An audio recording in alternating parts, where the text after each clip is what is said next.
श्रीरामचंद्रांच्या यज्ञमंडपामध्ये तापस वेश धारण केलेल्या कुशलवांचं रामचरित्र गायन सुरू झालं. प्रसंगामागून प्रसंग ते वर्णन करून सांगतायत. आपल्या प्राणांच्या सर्व शक्ती कर्णांच्या ठाई एकवटून श्रोतेजन ऐकतायत आणि सुवर्ण सिंहासनावर बसून प्रत्यक्ष श्रीराम ऐकतायत.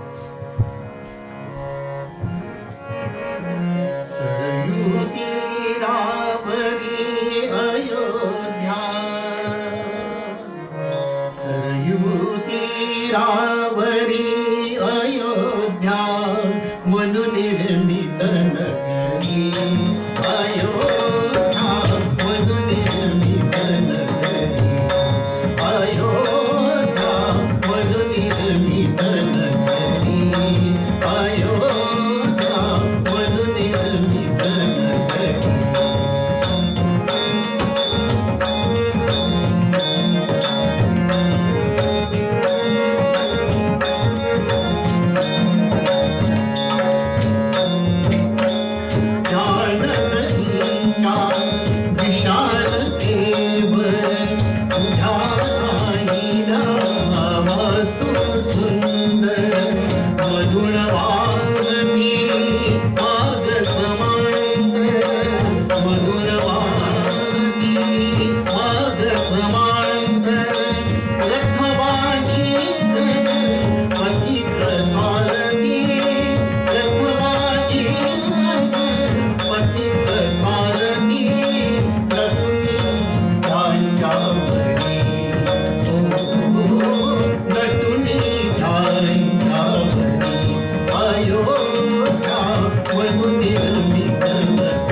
कल्पतरूला फूल नसे का वसंत सरला तरी.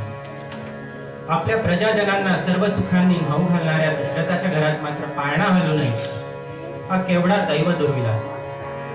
पुत्र प्राप्तीच्या आशेने आणि वसिष्ठादी गुरुजनांच्या आज्ञेने दशरथाने यज्ञाश्व सोडला. एका संवत्सरानंतर तो यज्ञीय अश्व परत आला. राजा दशरथाच्या विनंतीनुसार दृश्य श्लोकाने यज्ञ मांडला आणि एका शुभ वेळी यज्ञीय ज्वालेमधून एक रक्तवर्ण महापुरुष प्रगट झाला.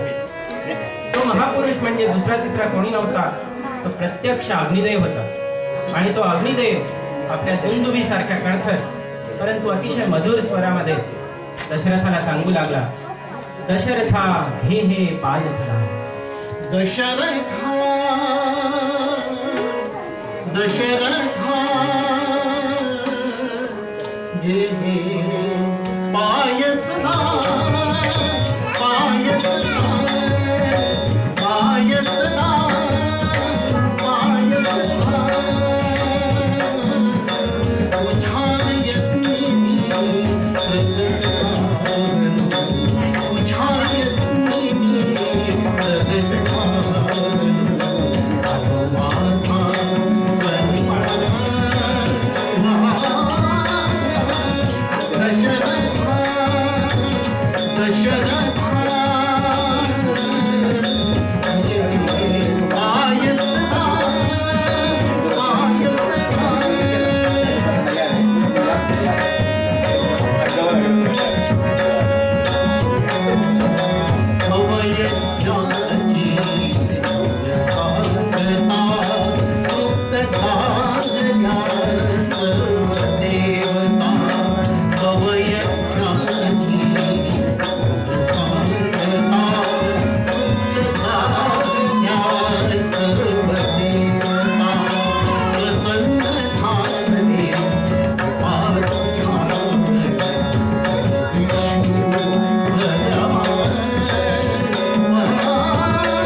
Dışarı